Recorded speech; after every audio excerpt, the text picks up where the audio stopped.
A bit about myself. I'm the Director of Product Management with eBay, doing first-party advertising, leading a team of product managers globally. I am only 9 months old with eBay, but prior to eBay, I joined.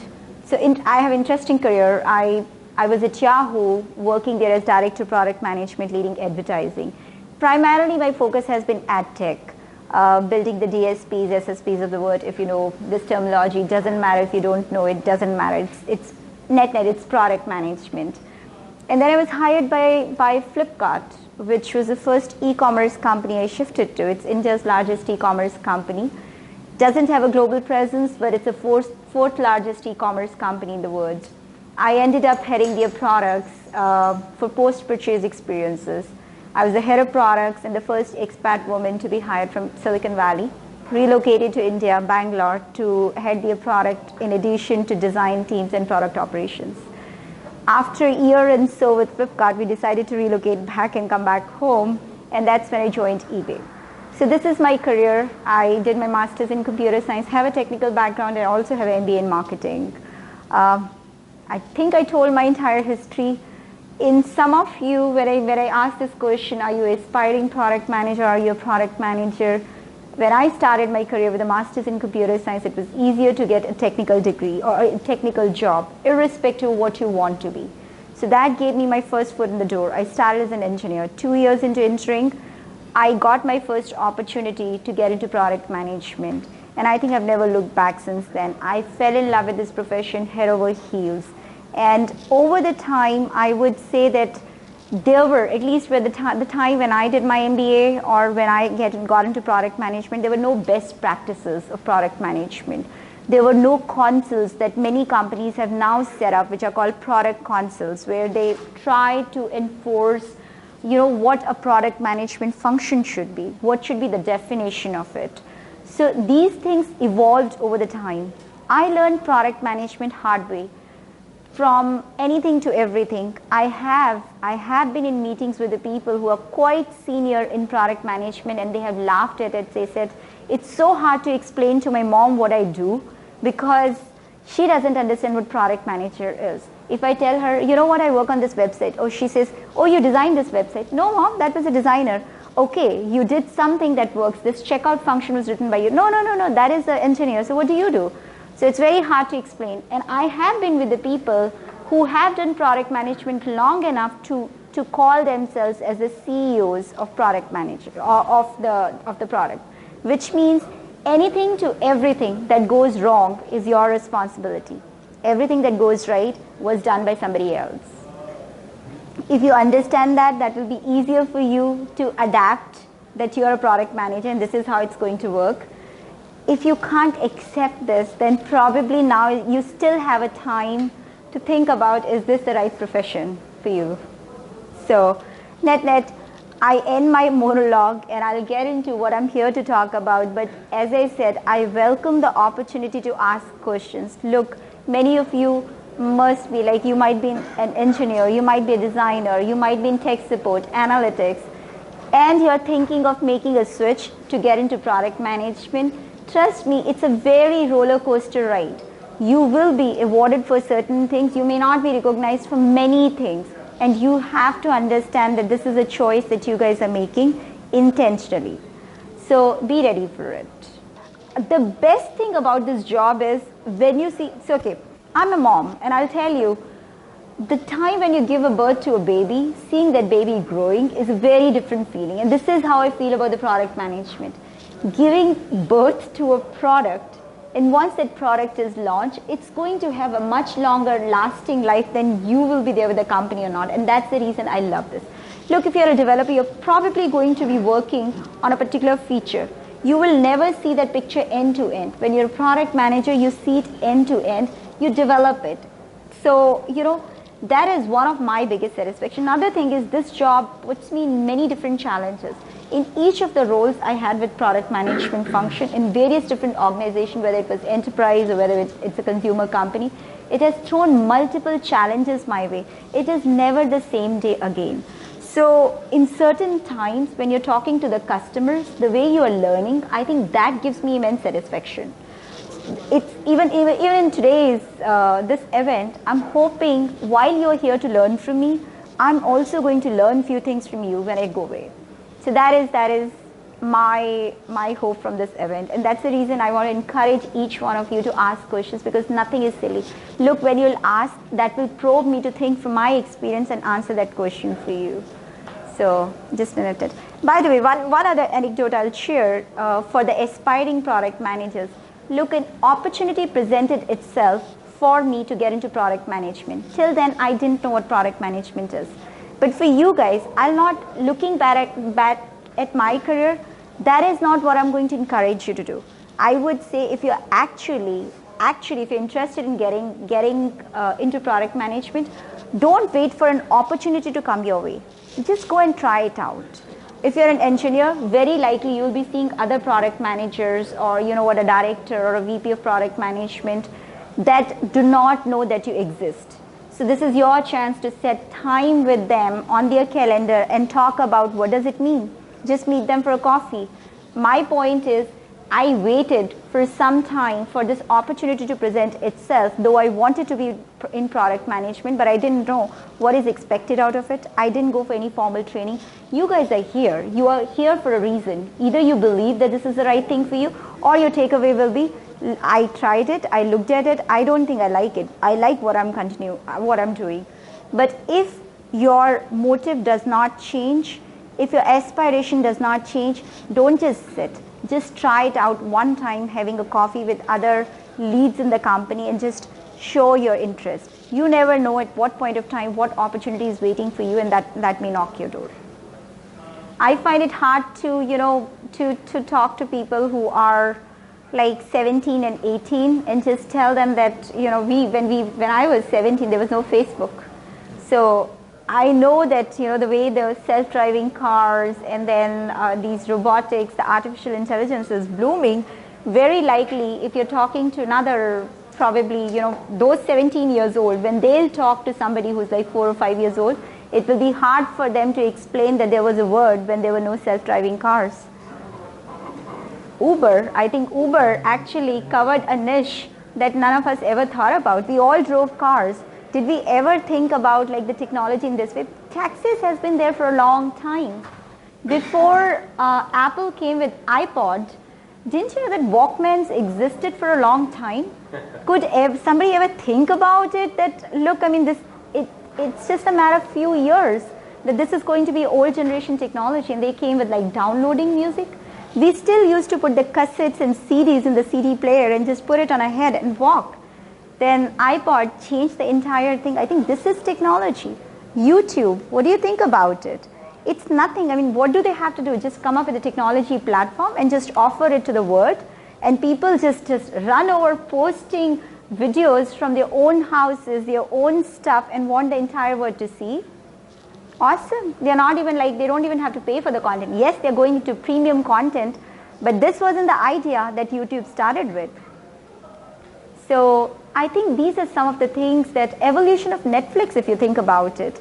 Netflix came and just shut down all the Blockbuster stores, and then eventually they started with this DVD business, and then they realized streaming is where the world is headed towards. They went into streaming. They killed their own business, of course for cost saving, for all good reasons. My point is, technology is changing and evolving in such a way. If you're going to be a product manager, be ready for what you're going to do today that may not be relevant in next 10 years. So you continue to evolve yourself. Some of the things that I'm going to talk about, this is purely written from my experience. This is not searched from web or anything, because I believe that this is how this function is going to evolve, and this is how you will have to evolve in order for you to be relevant in the industry all the time. Oh, sorry, wrong way. So the topic that I chose, and I think I can speak a lot from experience, is how to build the roadmap and the teams for success. By the way, how many of you are people manager? 1, 2, 3. Few of you, okay. But for the others, it's just the beginning. At some point of time, as you evolve in your career, you grow in your career, you will be people manager. Today you are a product manager. At some point of time, you'll be managing the entire product line. things will look different at that point of time. Your success as a product manager, as an individual contributor is very different when you have to manage the entire line, or when you're like a GM for your product. At that point of time, building a successful team which attributes to your success, to your product line success, also becomes extremely important. So these are the two things that I want to cover in today's discussion. And as I said, be participative. Talk, bring your experiences. I have something to share from my experience, but you all have something to share, and share it with the rest of the group, because this is how we learn together. Now, what makes a good roadmap? If you go and search on internet, I'm sure product school is teaching you that, and pragmatic marketing, internet research. People have shared various different ideas. People can give you a template how to even build a roadmap. You put quarter 1, quarter 2, quarter 3, you put all the features that you're going to do into it, and that becomes a roadmap. But is it truly a successful roadmap? Can you claim that what you have built, you are able to stand behind it and can assure the world that this is what I'm going to build, this is relevant and is important in today's market? I don't know. I still don't know. Even after, I would say, 15 years of product management experience, I'm still not confident at times, and I go back to my basics. Is this right or not? And I'll tell you what those basics are.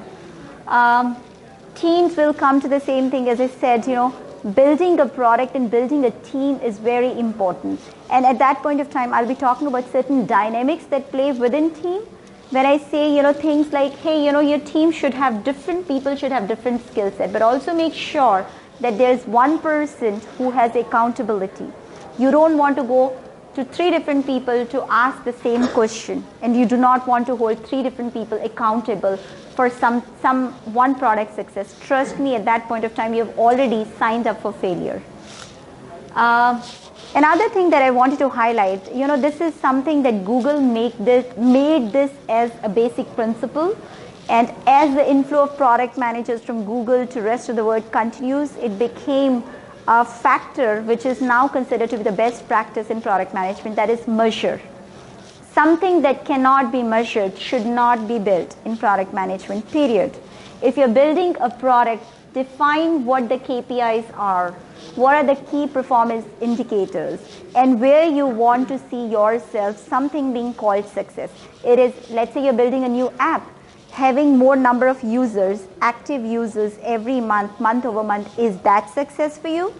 Or the time spent by the user on your app, is that success for you? Or what, generating more revenue through ads, that is success. Define whatever it is. It doesn't matter what it is, but you have to aim for something and go after it. And then iterate. This is where I'll come to one basic principle. You do not have the lifetime to build a product. You either build it now, or you're done with it. Your competitor has already moved forward if you're too late. So my point here will be iterate. Don't try to make the perfect product and then launch it. Just build something that you are going after, get feedback, and constantly keep on iterating. These are some of the things that I want to discuss, as I discuss more about how to build a roadmap, how to do things in your own way.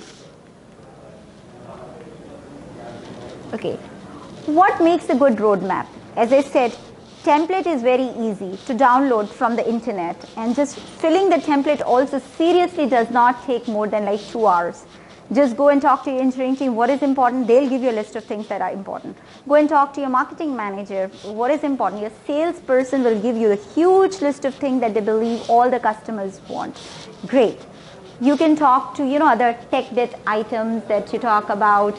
Look at all the other people, get some feedback. Trust me, you will have a huge backlog of things that you can do. Your job is never ending. This is enough for you to keep you busy and get your paycheck coming for the entire year. So how do you define what is the right product roadmap?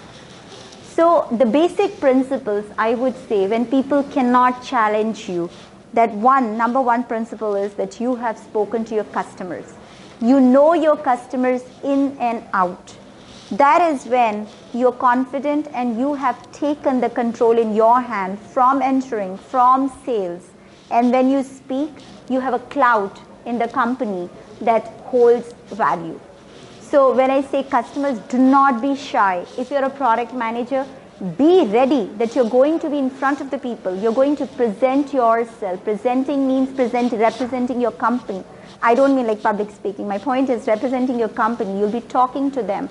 You'll be asking them valid questions. You'll be trying to understand what are their basic problems and how can you help to solve their problems through technology. So when I say go and talk to your customers, go out in the field. If your product is an enterprise product, you need a sales channel. Use that sales channel. Do not hesitate. As long as you continue to stay in the room, in the company, if you're not in the field, you are doing a disfavor to yourself. Trust me, you can still do a good job, but at that point of time, your information is not your information. It's synthesized from many different sources, which is not what you want. You want to validate this information yourself by going and testing it. Talk to as many customers as possible. I would say that, you know what, if you're a consumer company, like I work for eBay, most of the people in the world have either touched eBay, used eBay, or they still use eBay. Getting some kind of feedback from them, whether it's like the feedback or even the perception about your product, it gives you an idea what is not working for people. Many times you will not find out what is working, what is the best, and what people are using. Most of the time you'll just hear the problems. And that is where your Bible starts. That is where you start putting together the things which are not working, how to make sure that, one, every person will find a problem in your product and give you that. How will you synthesize and then come up with that first top 2 or 3 problems which are important for your customers or for you to go ahead and solve. At that point of time, feedback from your customers is extremely important. As I said, if you're using Facebook, trust me, I am guessing, is there anyone in the room who doesn't have a Facebook account? Oh my God, 3 people. I am impressed. I am seriously impressed. But let's say, I don't know how many people are here in the room, but let's assume 60 people, 3 are not there. That is still under like 1% of the people. You can still talk to 99% of the people and find out what they like, what they dislike, what are the things that they're using. Are they using it for posting pictures? Are they using it for marketplaces? Are they using it for the news feed or something else? And people will tell you where they're spending their time. So getting that information is extremely easy. And it's extremely powerful if your brand is a very recognized brand. But many of you are working in startups, many of you are working for enterprise companies which not on a daily basis people are using. This is your chance to get out and sit on your salesperson's head and say, whatever you're telling me, I appreciate it very much. I have it in my backlog, but you know what? It will only make sense if you directly put me in front of the customers. You handle the pricing piece. Majority of the time, product managers are also involved in pricing, but if a salesperson wants to negotiate the deal, let them negotiate the deal. I am here to understand what the customer's problem are. So be the face of the customer. So that's one thing I would say would definitely help you to come up with a concrete roadmap. Number 2, market research, data. That is another most important thing. Look, when you say, I spoke to 5 customers and customers gave me ABC feedback, this is powerful. But when you say, you know what?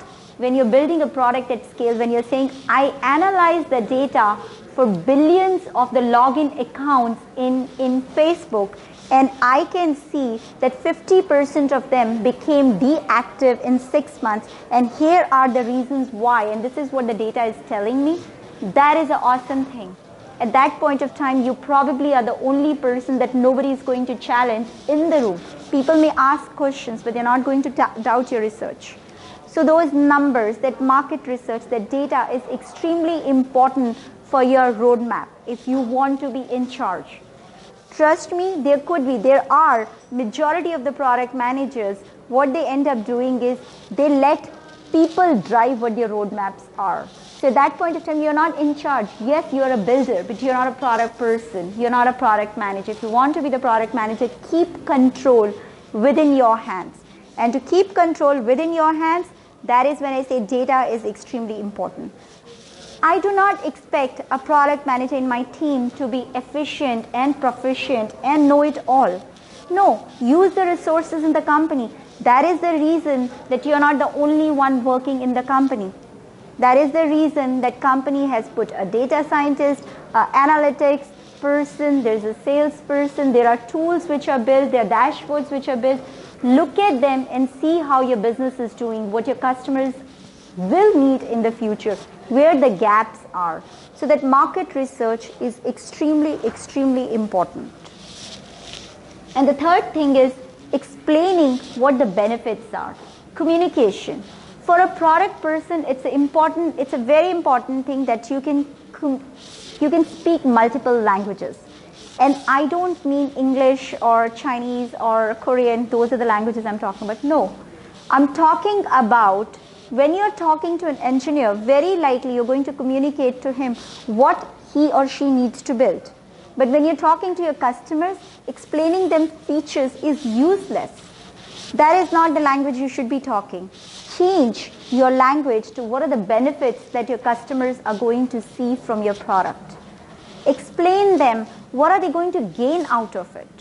So if you are able to, by the way, that requires a very different skill set, which requires you to understand what your end users or what your customers are doing, what their businesses are, what their real pain points are, and how you're positioning that pain points in terms of the benefits that your product is offering. So that is extremely important. So when you're thinking of the roadmap, don't think just pure features. Understand the use cases.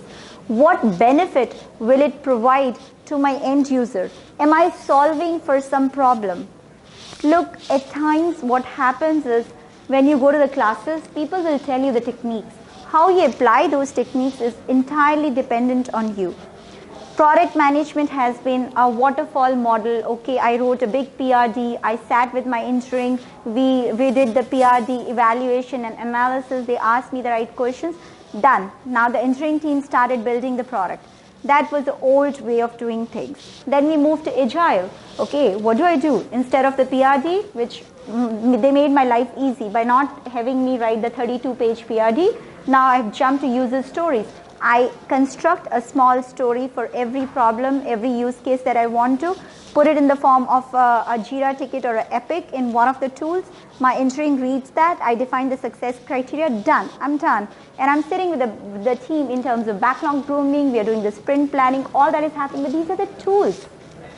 None of these things will make you a good product manager, or none of this will help you to have a successful roadmap. What will help you in defining the success of your product roadmap is what I'm telling you now. When you are narrating these stories to your engineering, try to understand what was the use case that I'm trying, what is the problem that I'm trying to solve, and at the end of once this story is completed, what benefit will it offer to my customers? Her question is it the job of a product manager to break the user stories into different epics? Trust me, by the way, I'll tell you one basic principle. Anything and everything is your job if you're a product manager. Anything and everything that goes wrong, you're responsible for it. Anything and everything that goes right, you are not. So Bill, put that into your mind and then march forward. Many times, QA will come to you for very simple things. Oh, this test case is not working. I don't know what a product manager can do into it. Look into the technology. Maybe, what your automation is not working. There must be something else. But no, you are responsible for it because you are the CEO of that product. You go and find out who to get into to the line to get that problem fixed. Use the resources. They're not expecting you to solve every problem yourself. You're a channel that will navigate this problem to the right channel to further get it solved. But you're involved in everything. That's the beauty of this function. That is also a drawback of this function. So there's a case where you did customer research and market evaluation and you identified a problem to solve. Yeah. When you talk to technical team, it turns out it's technically very challenging. So how do you usually deal with this? So in my case, sometimes I come up with something easier, which kind of mimic what I want to do and do a test case. But a lot of time, it doesn't really focus on solving the real problem that we discover with customers. How do you usually deal with that? So I'll tell you, there is a triangle that I have always believed in. The top of the triangle is the scope, then is the resources, and then is the timeline. In between the triangle, I put quality. I usually do not recommend the people to compromise on the quality of the product. And this is where at times the trade-off comes. Be smart about it. I would rather cut the scope and not, look, I mean, I have worked for very large companies where funding hasn't been a problem. So can Yahoo give me 5 more engineers to go and work on this to get it complete? No. For every company I have worked in, whether it's eBay, even to get 2 engineers, you have to have an approach to the CEO of the company and wait for his decision. And in spite of that, the answer may be very much no, even if your product is maker. So resources, I would say it's a good ask, but don't rely on that.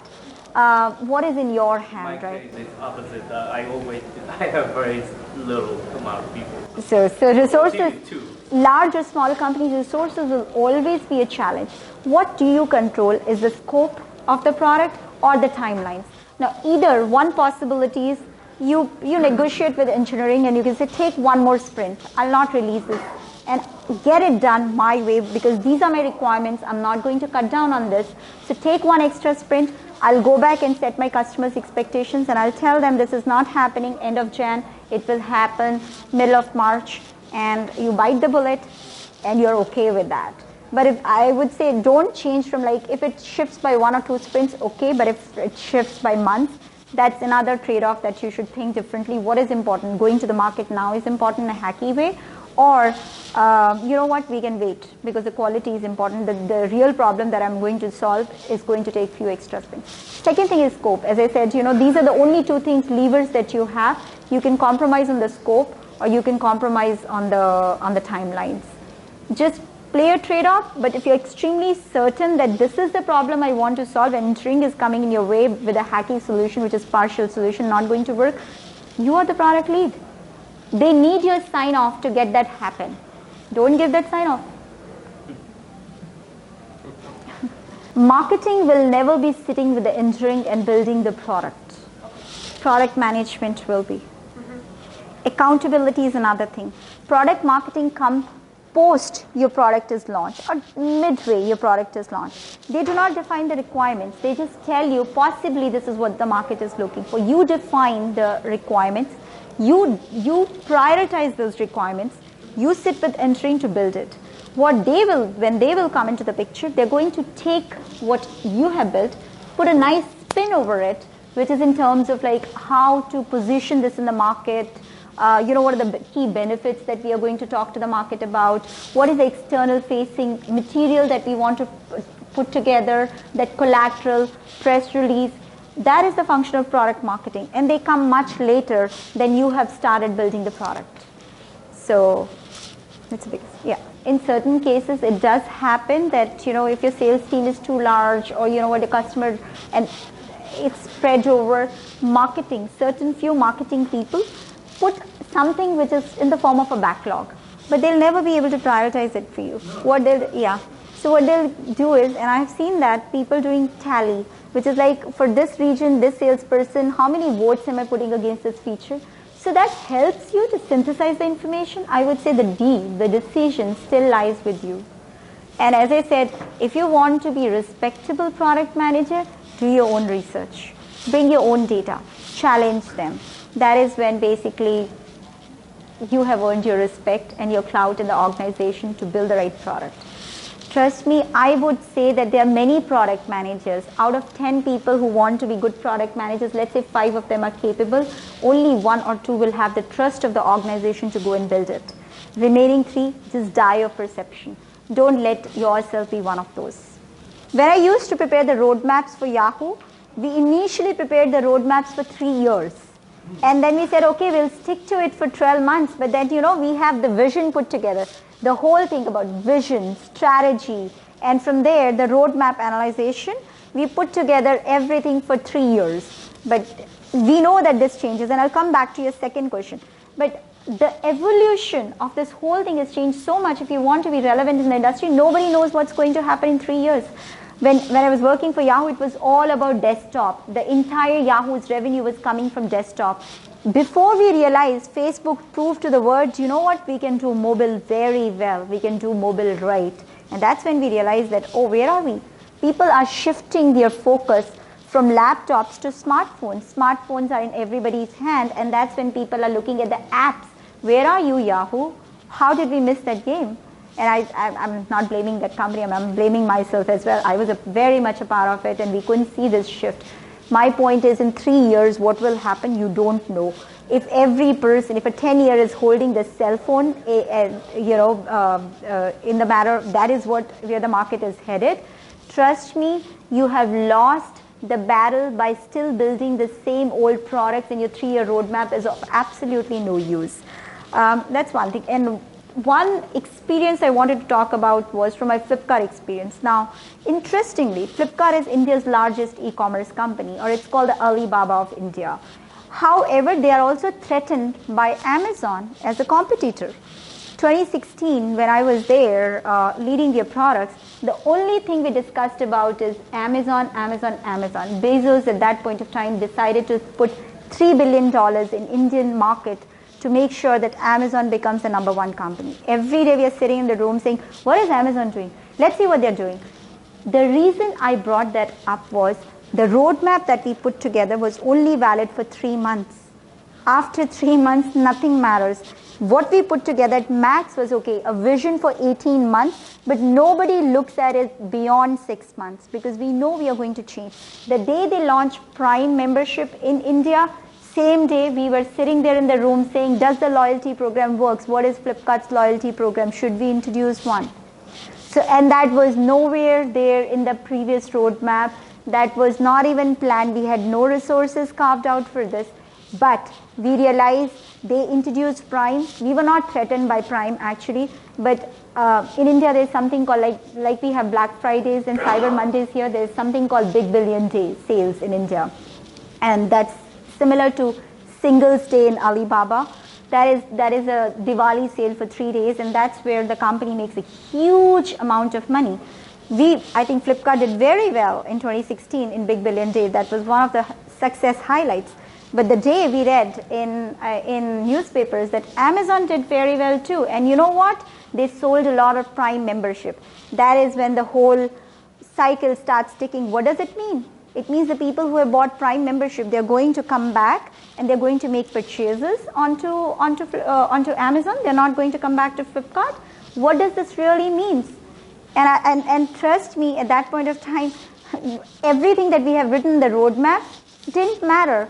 Let's sit together and let's think what is going to be the next loyalty program. And this is the same management team. My skip level manager was Binny Bansal, then the CEO of the company. The same management team under whom we sat, and they said, who needs Prime? In India, you can have a subscription of HBO for 100 rupees a month, which is about less than $2 a month. Everybody can afford it. Who needs Amazon Prime and that video subscription? It doesn't matter. In India, the logistics or the roads or the infrastructure does not support a single day delivery. Who needs Prime? Because you know what? They are not going to live up to the expectations. We don't have to worry about it. So who wants to pay 500 rupees a month, which is much cheaper than what you pay for Prime here? Who wants to pay 500 rupees a month for getting nothing out of Amazon? This is the same team. After 2 months, we are sitting there. Let's decide on the loyalty program. My point with this whole experience is that companies have shifted, at least the companies which are aggressively going after market and they have a mission, their roadmaps are only valid for 3 to 6 months. But I'll quote Marissa Mayer on this. She was a CEO whom we hired from Google, and she was very clear. Guys, 5 years do not mean, it means eternity for us. In 5 years, we are not going to look the same. The products are not going to look the same. Your segment, your target segment is heavily going to shift. Trust me, every company is going after millennials. What do you think millennials have in terms of loyalty? There is zero loyalty. Yes, please, and I think somebody else. The point about the 5-year roadmap. Yeah. It brings up a point that you were mentioning earlier about the pyramid and the quality. Yeah. You're going to run into anomalies with industries and companies, Amazon being one of those companies, where for all intents and purposes, they have undisposable income. They're willing to look at a 5-year roadmap and try something, and it literally, if they could spend $1 billion on it, if it doesn't work, they'll lost it. For 99% of the companies, that's not reality. Yeah. You can't take that attitude about having a big roadmap and throwing money at something that ultimately won't fly. Very true. You won't be around if you try and take that approach. Yeah. Companies like Amazon, Apple and Microsoft, they can get away with stuff like that. And they are successful too. I mean, I won't debate that. But, I would also attribute to this is probably a business that is very well established. And they're okay with that. I would think, so I was talking to someone in Microsoft and the person said, you know what, this is not now, 10 years ago when they used to launch Windows next version, they'll spend 18 months in planning and then 6 to 8 months of the cycle in launching the product. I said 18 months in planning. And the problem that he told me, he said, look, you know what, we can understand how Windows will work on Dell, how Windows will work on Lenovo, how Windows will work on XYZ laptop, because these are the models that exist and we have tested a product on that. But you know what, we cannot stop those millions of users who sit at their home and super smart engineers who go and buy the chip from somewhere, motherboard from somewhere, blah, blah, blah, screen from somewhere, and they created their own laptop which is working and they install Windows on top of it. Windows should work there too. I have no idea what RAM they're going to use. I have no idea what chip they are going to use. I have no idea what motherboard they are going to use. How will I make sure that my Windows, when installed on that laptop, works? That is the reason that the planning was so long. Okay, it worked for companies like Microsoft, but if I'm launching a Microsoft today and I'm not sitting with those billions of dollars in bank, trust me, I'm not going to do it. I'm going to cut down on that market share, and I'm going to say, you know what, these are my focus areas and this is the customer segment I'm going after. The people who curate my product is not for them, because I don't know, they're all different kinds, they're all different kind of geographies, they use all different kind of languages. My guess is, and I would say, you visit your roadmap, if not every month, every quarter for sure. Very likely few things are going to happen, which we all know from my experience happens. What you have planned for the first quarter, it's going to spill over to the next quarter. So anyway, the scoping that you have done for your second quarter, a part of the first quarter's fallback stuff has taken some amount of bandwidth from there. So some features are anyway going to go back from second to third. In between, a salesperson comes, hey, you know what, we have signed a deal with the hottest company on the planet and they will only give us money if you launch ABC. Then what happens? To make room for that ABC, or even to make room for that A, which was not there in your roadmap or was there 2 years from now, has taken a priority over something else. And that shifts other things, which means you will have to go back to the other customers that you have promised that you're going to give them something. Now it has gone back by some time, and then you're again facing them, taking the bullet and taking a hit, saying, you know what, I promised you March, it's going to happen in August. So your roadmap is definitely going to shift. Your point is, then why do people create a roadmap for 3 years? That is likely to make assure themselves that, you know what, we have a vision and we are marching towards that vision. At the end of 3 years, this is where I want to be. So to get to there, these are my interim milestones. But an interim will never do a scoping for the entire year, for 2 years, for 3 years. So you know that this is going to change. Very likely you will be honest to only the things that you have committed for the first quarter. That's it. Priority, if you put something like 1 year behind, it means that it's a little bit less priority than the items you have Correct. now. And then you evaluate it. And Exactly. Like, okay. And that is also, So her point is like, look, you know what, the salesperson is going to ask you the next question, why my item is in December? So all the things that you have put before that, which are high priority items, you can point him or her to that item and say, why your item is coming in December, because you know what, there are 9 things ahead of you and they are high priority. If you have a problem, go and talk to another salesperson who said he can give me more money to get these things done. So, okay, basic principles of a product. You know, this is where I was saying, and I'll touch your point towards the end. So basically, I'll say build fast. This is where the whole discussion of how long the right time frame for a roadmap should be. Why am I insisting that, you know what, 6 to 9 months, 12 months, 18 months is practical? Beyond that, nothing is practical.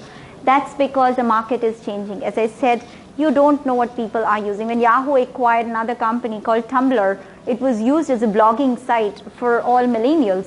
Marissa said, hey, you know, Yahoo's, many of you who don't know why I paid $1 billion for Tumblr, that's because, you know, this is used by millennials. If you haven't heard the name, so you are not to be blamed, because, you know, anybody who's using Tumblr is below 30. fine. And we ended up doing a write-off on Tumblr. You know, I didn't realize it's being recorded, so I hope people are not watching. So, look, I mean, we envision Tumblr in a different way. It's just a matter of those millennials shifting their priorities. Look at it, Snapchat IPO. Wasn't it the fanciest possible product being discussed everywhere, and the people who are probably in 30s in today's world and not using Snapchat were disappointed. What is the word talking about? Am I in a different generation that I'm not able to use? What happened? The moment they went IPO, they're not able to keep up with it. Why? Because you know what? Instagram launched some new features and everybody moved to Instagram. Where are the loyalties? The people who are Snapchatting, they move to something else. Next fancy object comes in the market and that's it. So that is where I'm saying that, you know, if you're planning for 3 years and you think you'll be loyal to that 3 years roadmap, it's not going to happen.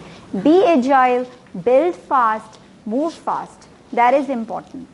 By the way, whether it's Facebook, whether it's Google, whether it's Yahoo, whether it's eBay, now this is becoming like a guiding principle for every product manager. Build fast. So fail fast. This is also another thing. It is quite possible, and trust me, I would be surprised if you are a product manager and you have been doing it for a long time, you have never seen failures. I will be very, very surprised. But that doesn't mean this is not a reflection on you. In fact, I would encourage you, if in spite of seeing those failures, you are still into product management and still building the good products, my guess is you have learned a lot from it. You are doing the right thing. So RCA, when I say RCA, do the root cause analysis. Try to understand why and what failed. Failure also has various different points. The end result is failure, but what led to that failure is very important, because you know what? You're going to walk the same path again. You're going to take the same journey again, building the products. So try to understand why it failed. Again, make a data-driven decision. If you have to go out in the field asking the customers, begging for their time, do that. If you have to go and dig deep into the product analysis and see why it failed, absolutely all right. There is no harm in resurfacing the same product again in a different form and shape. And I'll give you an example.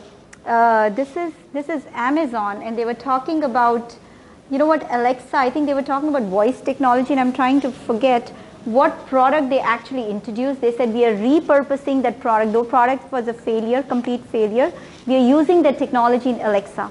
So things don't fail like that. We learn from those technologies and we rebuild another product in a different form, which eventually ends up being successful because I learned from what failed the first time. Oh yes, Fire phones. Thank you. That was the thing. They said every piece of technology that we used in Fire phones was a failure. But you know what? They didn't kill it. They killed the product, but they didn't kill the technology. Technology evolved in a different way.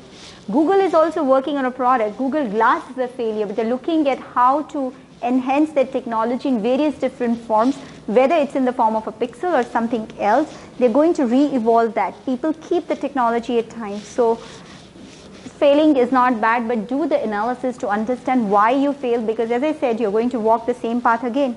Product management has 10 different steps, but that is it. It is not a zillion different steps. You're going to come back to the same loop again and again.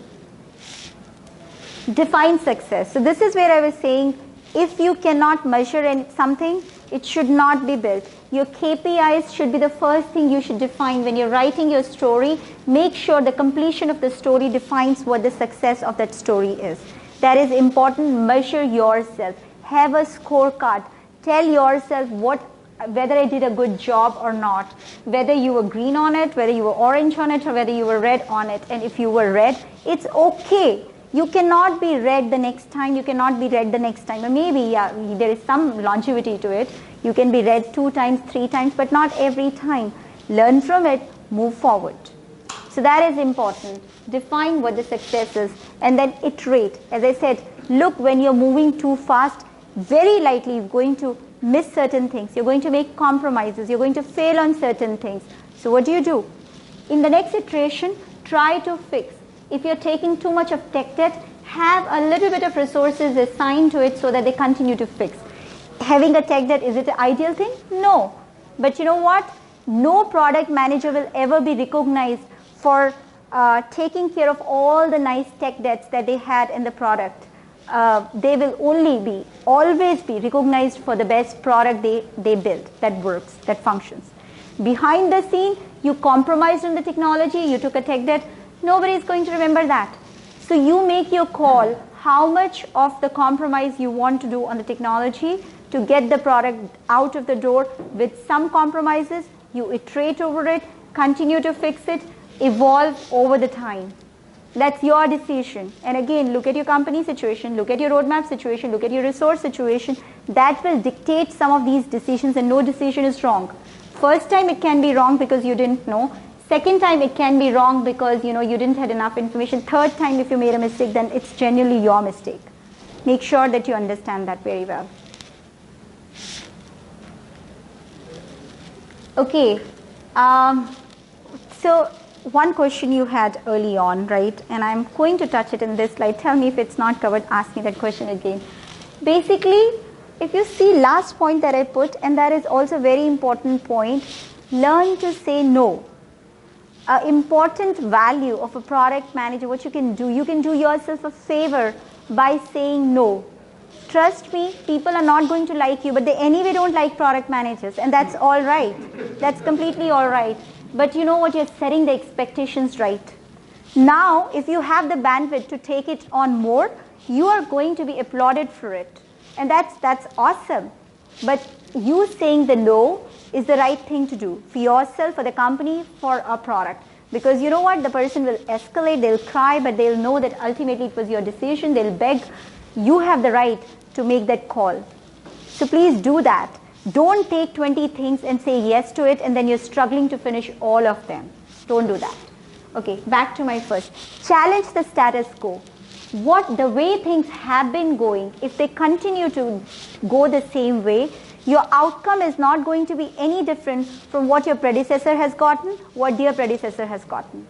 They said the biggest foolishness is continue to go the same way that you have been going and expecting a different result. So question the status quo.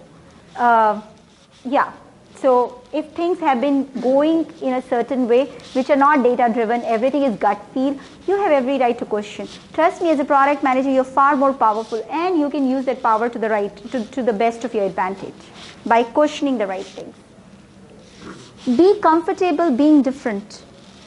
This is something that I'll encourage all of you, my aspiring product managers. You're probably the best guinea pigs to do that, because nobody is going to question you. You're the first time product manager. If you aspire to be different, you do the things differently, people will start accepting that. For the existing product managers who have been doing the product management for a long time, it's slightly challenging, but mold your way. This is how people are coming out. Product management was not taught in the schools. We learned the hard way. Now it is being taught in the schools. So people who are coming out fresh from the colleges, they're coming little bit more learned than what we were. So what will make us different from them is your experience, but also the experience of challenging and learning the hard way.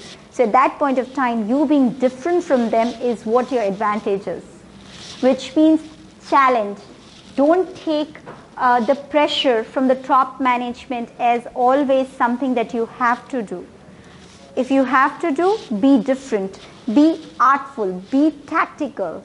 And as I said, towards the end, another thing, and this is again, I will tell you from my experience. Look, when I started into product management, I was super aggressive.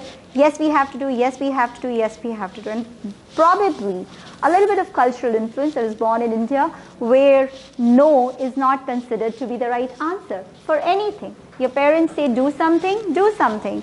Your family says do something, do something. And trust me, it doesn't mean that it is hard on you. Many times you will not do it, but you will not say no. So we as I said, that does not work in the workspace, because everything in the workspace is about setting the right expectation. You don't make that mistakes. So another thing that I've learned, again, this was also hard way and culturally, in India, we speak a lot and we speak super fast. We actually believe that is how I'm going to have my influence, by speaking fast, by speaking a lot, by telling the people how knowledgeable I am. It doesn't work. Definitely not in the product management. Think before you open your mouth. Say fewer words, but you know what? Your words should hold some value. It should have the right research. It should have the data. Nobody is going to judge you on how fast you can speak. Nobody is going to judge you how many words you can speak. People are going to weigh you on what you're actually going to deliver. So you better speak on the commitments that you're going to hold yourself responsible for, and you're going to stay true to. So think before you speak, think before you commit, and then learn to say no. At the end of the day, you are, as I said, as the CEO of the company, you are the most powerful person. If you haven't learned the art of saying no, you're not going to be a perfect fit for a product manager. One of the Amazon principles, if you're interviewing for that company, you're working for that company, you would know that they have a flywheel and they have 9 leadership principles. One of the principles is have a backbone and learn to say no, which means even if to your manager, if you have to respectfully go back and say no, you should be able to say no. And they will judge you on that parameter in the interview. Teams. So this is where I was going with, few things that you should remember. From my experience, I've worked with many different managers. Many of them have been extremely big industry names. What I've learned from them is the kind of trust they put into the team, that is a reflection of the work or the output that the team is generating. Let me double click on what I'm saying. I have in my work, I think, we all have different kind of managers. If you're probably working in a startup, you will look at somebody who is far good in technology, ahead of you, who can mentor you, guide you in many different ways in technical challenges. You will have respect for that person. In certain cases, if you're working for not a startup, you will probably develop a respect for a person who helps you grow as a person. So what is your team environment? What is that culture that you want to stand behind when it comes to the management style? And when I say this, don't look at your manager. You look at yourself, what kind of person you want to be. Do you want to nurture your team? Do you want to impose, or do you want to put an environment which is culturally empowering to the team? If that's the one that you are, you're putting a trust and loyalty in that team member to ensure and giving them the power to go ahead and do their work. And that's very important. Give them the freedom, hire the best people, let them do what they actually should be doing. It is possible, by the way, it is quite possible that they'll fail. One of the things that my manager taught me at one point of time was, one of the feedback in my 360 annual feedback my manager was giving me, and I was reading it. I said, what is this? What are you telling me? He said, yeah, what is written here is right. You do not let your team fail. I said, what do you mean? Didn't you hire me for this reason, that I should be protecting my team? He said, no. I hire you because you have seen failures. You have failed and you have learned from your failures. You are where you are because you have seen it all. You have developed that thing in yourself, and that is why I have respect for you. You're not letting it do to your team. What will happen at Max? They're sitting in the team meeting with a VP and they don't know the answer. So what? They'll go and research rather than you answering. That is not required. Let them fail. So this is just an example. I'm not sure if it works for everyone and anyone. Look at it. But my point is, eventually when you start managing the teams, look at it, what kind of team culture you want to put it. Is it transparency? And I know transparency always leads to loyalty. So make sure what you're hearing from the top management, impose the filters for only the things which cannot be shared. More than that, share the information. Do not try to be a manager who holds back the information and you only look good just because you have access to more information. Do not do that. The more you share, the more you get. What you get, you don't even know. By imposing or by putting that culture of transparency, you're going to get your team's loyalty. They'll be there for you. They will have your back when you are not there. So please do that. Make sure that the culture is very important. That transparency is extremely important. That empowerment of your people is important. You might be hiring someone from the college right away, but by empowering them, by telling them that you trust that person. I hired you. I already tested you in the interview. I know you're capable. By putting that thought into their mind, you are developing a person, a thought leader for the future. And you're doing yourself a favor by developing this person, because this person is always going to look at you as a mentor. So develop that thing. By the way, why I keep insisting in terms of team, because a good team leads to a good product at the end of the day. It helps the team, it helps the company, it helps the product. So make sure that you are following some of these practices. And trust.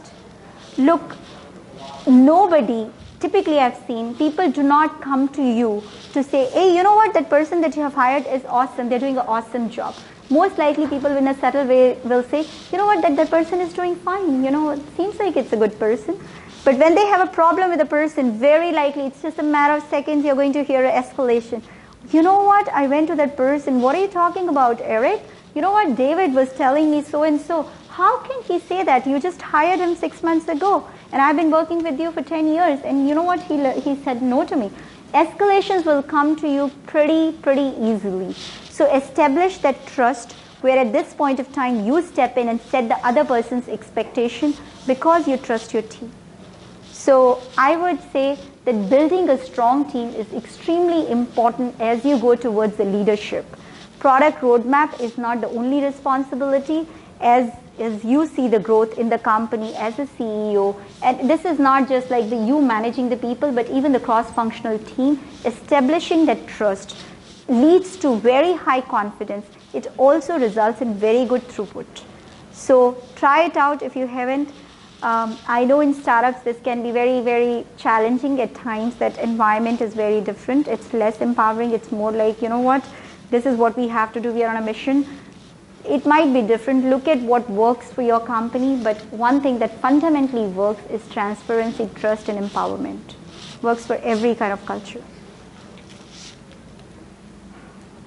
What makes a great team? You know what, I know that diversity and inclusion has been such a big talk, and there have been issues, blogs written on it, but here I don't mean that diversity. It's not necessarily the gender, the cultural background. I truly mean that they help a lot, but diversification of thoughts matter. That diversity kicks in just because people come from different backgrounds, they have been brought up in different ways, they have different ideas, they share, they all help. But the diversification of the thought to develop a good product is extremely important. So make sure when you are building a team, when you are empowering your team, building the trust culture, the diversification of the thoughts are very important. Then I also believe, the simple principle, and this was proven right when I was in my master's program. We were developing a compiler, and our professor at that point of time said, you know what, I encourage you to not do it individually, but have a team of 2 to 3 max. We were 4 people. Just because we were staying in the same apartment, we were all doing the masters from this, and we were all taking the same class. We thought it's much easier for us, and we didn't want to segregate one person for it. We actually said all 4 of us will work together. We went ahead and we asked the professor for an exception. He was okay with that. But where we saw the problem was the people who were actually 2 people moved much faster than the 3 people, because the dependency was far lower. The meeting points were quite easy. Many things worked out for them. Towards the end, all of us as roommates who were pretty okay in a lifestyle could not work together very well in that software engineering project, because you know what, all of us were working odd hours. Sometimes our hours will not match when it comes to team meetings. Though we were roommates, as I said, we didn't have the flexibility. Somebody has different lab hours, some person has different work hours, some person has different other classes, and then we were trying to make it work for that, just because we had lived together for a few months. Those kind of issues started cropping up. Towards the end, this professor did a very amazing thing. Instead of he grading for us, he gave us anonymous sheets. Without writing a name, just grade. Minus yourself, grade every other team member. And what we realized, we were not too happy with each other. Our grading was probably the lowest. So why I gave you this example, small and nimble teams are more effective than much larger teams. By putting more people onto the project, you're not doing a favor for yourself. You are rather destroying or you're slowing down the output of that project. So think about it, what's the right size for your team. In certain cases 2 is good, certain cases 5 is good, certain cases 10 is good, depending on like how big the project is. So think about it.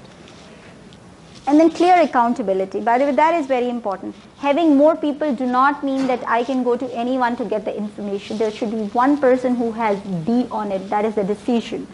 Whose head is on the block? And I don't mean chopping block at this point of time. Who is that person that I can go to and ask my questions and I have the right answer? Who is that person who is accountable for running this project end to end and making sure that this product is launched on time? Who is that person? That person can be a product manager, that person can be a program manager. It depends who that person is, but make sure you have that person.